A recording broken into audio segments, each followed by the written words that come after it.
국회 탄핵소추위원 박범계 의원 이어서 만나보죠. 박 의원님 나와 계세요. 네, 반갑습니다. 탄핵 기각설 솔솔 퍼집니다. 진짜 그럴 수 있다고 일단 판단하세요? 방금 전에 이제 손범규 변호사, 대통령 측 대리인 손범규 변호사의 얘기에 의해서 분명해졌는데요. 예. 대통령을 도우려 나왔는지 대통령이 탄핵을 받게끔 도와주려고 나왔는지 잘 모르겠는데요. 무슨 말씀이세요? 어찌됐든 오늘 저 얘기의 전반을 들어보니까 대리인단 전원 사퇴 가능성이 있고 예. 추가 증인 많이 신청하겠다는 취지인 것 같고요. 대통령이 마지막으로 최후 변론을 행사하겠다. 그 기일이 잡히면 그때 가서 얘기하겠다. 이런 취지로 들렸습니다. 결국은 2월을 넘겨서 3월 13일 이정미 재판관 임기 만료를 넘겨서 일단은 탄핵을 지연시키겠다는 어떤 계획을 오늘 국민 여러분들에게 밝힌 거라고 보여집니다. 근데 이제 앞에서는 말합니다. 아니 왜 탄핵의 결론을 미리 내놓고 빨리 끝내라고 자꾸 이걸 주장을 하는가 야권에서는 국회에서는. 이 재판이라는 것은 움직이는 것이다. 상황에 따라서 조사 결과가 나오는 것에 따라서 이렇게 저렇게 바뀔 수 있고 증인이 더 필요하면 신청할 수 있는 것인데 왜 자꾸 3월 13일 전에 결론을 내라고 하는가? 이거는 월권이다. 이거는 굉장히 비이성적이고 무리한 것이다. 얘기를 하는데요. 오늘 저 손범규 변호사의 전체적인 내용들을 들어보면 예. 탄핵 심판이라는 즉 헌법 재판의 특수성과 개인의 권리 구제를 주로 목적으로 하는 형사 재판을 분간하고 있지 못하다고 생각이 듭니다. 아하. 공부를 좀 더 하셔야 될 것 같은데 엄연히 지금 헌법재판소의 강일원 주심 재판관 같은 경우에는 이 재판은 국정을 정상화하는 그래서 국정농단이 있는지 없는지를 분명히 가리는 예. 일종의 대통령에 대한 피청구인에 대한 일종의 파면 절차에 가까운 그러한 재판이지 어떤 형사재판이 아니다라는 것을 분명히 했습니다. 근데 그런 것을 이해하지 못하고 지금 9달 가까이 10몇 차에 이르는 어떤 변론과 수많은 증인들을 증인심을 했고 예. 더군다나 검찰과 특검에서의 여러 가지 수사 내용들이 다 증거로 제출돼서 수만 페이지 기록을 얘기하시는데 예. 본인은 못 보셨는지 모르겠으나 헌법재판관분들은 일주일이면 이 수만 페이지 다 읽을 수 있습니다. 수만 페이지 일주일이면 다 읽으세요? 아니 수만 페이지를 어떻게 일주일에 다 보세요? 페이지. 저도 판사할 때 예. 수만 페이지가 아니라 수십만 페이지짜리 기록도 봤습니다. 매주 한 번씩 하는 재판에 그거 다 처리합니다. 그거 어려운 일 아니다 그 말씀이세요? 그거 어려운 일 아닙니다. 근데 이 얘기도 하셨어요. 김수현이라는 사람이 내놓은 녹음 파일이 어제만 해도 또 수만 개가 얼마요? 몇 개가 나오지 않았느냐. 이런 거 보려면 또다시 시간은 늘어날 수밖에 없고 이건 당연하고 자연스러운 거다. 압박하지 말아라. 아니 탄핵소추인인 국회 입장에서는 상당수의 거의 대부분의 국회의원의 동의를 받아가지고 예. 국민 여러분들 모두가 78%, 80%에 가까운 국민들이 아직도 대통령을 탄핵해야 된다. 빨리 조기에 국정 정상화를 해야 된다라는 그런 염원이 높습니다. 네. 거듭 말씀드리지만 박근혜 대통령의 개인 권리 구제의 문제가 아니고 국정농단을 다시 국정 정상화로 돌려놓는 헌법을 헌법 질서를 정상화로 돌려놓는 일입니다. 예. 더더군다나 지금까지 밝혀진 증거만으로도 대통령의 탄핵 사회는 폭이 깊고 광범위합니다. 어느 하나만 채택을 하더라도 예.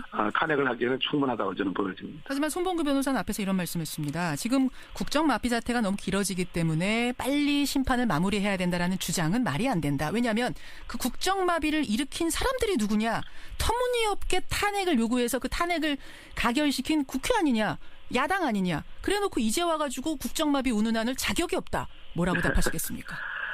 국회가 그냥 자의적으로 임의적으로 아무 근거 없이 그런 대통령 탄핵 소추라는 엄청난 그러한 결의를 했겠습니까? 의결을 했겠습니까? 엄연히 서울중앙지검 대통령이 임명한 중앙지검장과 검사들에 의해서 수사가 시작이 됐고요. 예. 수사 결론이 났습니다. 예. 최순실과 안정범, 정호성 같은 사람들을 다 대통령과 공범자로서 기소를 했고요. 그 뒤에 국회 대다수의 국회의원들이 여당을 포함해서 탄핵소추 의결을 했습니다. 거기에 의해서 지금 탄핵 심판이 이루어졌고 10몇 차에 걸친 증인신문과 여러 증거들이 제출이 됐습니다. 네. 그런데 무슨 그것을 심지어 오만방자라는 얘기를 쓰셨는데 예. 이렇게 국가기관인 국민의 대표기관인 국회와 지금 언론조차도 지금 오만방자하다 이렇게 얘기를 했죠. 편향됐다 이런 얘기했습니다. 앵무새처럼이라는 표현까지 썼는데 그렇게 하시면 결국은 대통령을 도와주는 길이 아니고 대통령을 오히려 흠집을 내고 탄핵을 조기에 만들게 하는 그런 오히려 역작용을 일으킵니다. 오히려 대통령 엑스맨 되는 꼴이라고 보세요. 이런 식으로. 그렇게밖에 볼 수밖에 없습니다. 그런데 검찰도 못 믿겠다고 하셨어요. 앞에서. 그러니까 검찰 못 믿겠다. 일부 언론은 앵무새처, 일부 언론은 못 믿겠다. 예. 국회는 오만 방자하다. 이런 표현을 쓰셨거든요. 있을 수 없는 얘기고요. 대통령의 대리인이라면 제가 과거에도 수차례 말씀드렸습니다만 예. 이번에 대통령 측 대리인으로 구성되어 있는 여러 변호사님들이 과연 이분들이 대통령의 탄핵을 방어하기 위해서 제대로 정말 이성을 갖고서 지금 변호를 하고 있느냐? 저는 그렇지 않다고 생각합니다. 알겠습니다. 우리가 문장이 안 될 때 비문이라고 하는데 예. 변호가 안 될 때는 비변입니다. 비변을 지금 듣는 예. 것 같다. 제가 보기에는 상당히 모순되고 뭐 그냥 감정을 뭐 전혀 여과 없이 우리 김현정 뉴스에서 여과 없이 이렇게 뱉어내는 것이 과연 이것이 옳은 태도인가?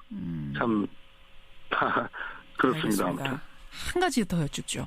여하튼 이렇게 가다가 3월 13일이 되면 이정미 재판관도 퇴임을 합니다. 그러면 두 자리가 공석이 되는 건데 이 공석을 황교안 대행이 대통령 대신해서 임명할 수 있는가 없는가. 야당은 이제 안 된다는 입장인데 안 앞서 되죠. 박근혜 대통령의 대변인 측은 말합니다. 아니 황교안 대행이 후임 재판관 임명할 권한이 없다면 똑같은 논리로 특검 연장을 결정할 권리도 황 총리한테는 없는 거다. 주장이 모순되다. 일베를 포함해서 많은 극우 여러 인사들이 그런 얘기를 합니다. 제가 예. 헌법재판관 후임 임명은 대통령 권한대행인 황교안 대행이 못한다. 그러나 특검 연장은 황교안 대행이 해야 된다. 이것이 모순 아니냐 이런 말이거든요. 그러네요. 그러니까 공부를 좀 하시라는 얘기입니다. 어떤 부분이 틀렸습니까? 헌법재판관의 임명 행위는 국가 원수의 지위에서 하는 다른 헌법기관 구성행위입니다. 그렇기 때문에 대통령 권한대행이 할 수 없습니다. 그러나 특검 연장은 행정부의 수반, 즉 평상시에 대통령 권한을 수행하는 것이기 때문에 예. 마땅히 행정수반으로서 그 직무대행인 황교안 대행이 해야 되는 겁니다. 아무런 논리상의 하자가 없습니다. 모순이 아닙니다. 그렇게 보시는 거군요. 알겠습니다. 자, 1분 남았는데 이 질문 마지막으로 드리겠습니다. 네. 대면조사, 박근혜 대통령이 대면조사 9일로 잡혀있다가 무산이 됐습니다. 이유는 특검이 신의를 위반했다. 비공개 원칙을 깨고 9일이란 날짜를 흘렸다. 이런 거거든요. 어떻게 보세요? 네네. 아니 말씀도 안 되는 얘기죠. 왜 그런 거 하니? 이번 특검법의 가장 큰 특징은 대국민 보고 조항입니다. 제가 특검법안을 초안한 사람입니다. 예. 거기에 의해서 이규철 특검보가 매일같이 브리핑을 드리고 있습니다. 왜? 이 국정농단의 원인은 비선 실세에 의해서 깜깜이로 국정을 운영했기 때문에, 즉 투명하지 않게 했기 때문에, 공개하지 않았기 때문에 이런 일이 벌어졌거든요. 예. 그래서 서울중앙지검에 의한 수사도 사실 많은 한계가 있었습니다. 바로 그러한 문제점 때문에 특검이 대국민 보고조항을 뒀고 대통령 대면조사 일정과 같은 것은 예. 수사의 본질이나 혐의와 관련된 내용이 아니기 때문에 예. 국민에게 당연히 알리는 것은 옳은 태도고 다른 방법입니다. 근데 심지어 잡아서 예. 지금 대면조사 오늘로 예정되어 있는데 안 하겠다. 이 얘기는 결국은 예. 지금 2월 초인데 예. 2월 초 중순에 헌법재판소에 나와가지고 대통령이 하실 수 있는 말씀을 하라는 야당의 요구를 결국은 듣지 않기 위해서 대면조사도 거부하고 대면조사 하게 되면 그러면 헌법재판소도 나와야 되는 거 아니냐고 할 때 그것에 대한 방어 논리가 궁색하기 때문에 예. 결국은 저는 탄핵을 면하기 위한 경우 대면조사도 안 하고 헌법재판소 알겠습니다. 예. 그렇게 생각하시는 거군요. 저는 그렇게 생각합니다. 여기까지 오늘 말씀 듣도록 하겠습니다. 국회 탄핵소추위원 박범계 의원님 고맙습니다. 네, 감사합니다. 여러분의 의견 보내주시죠.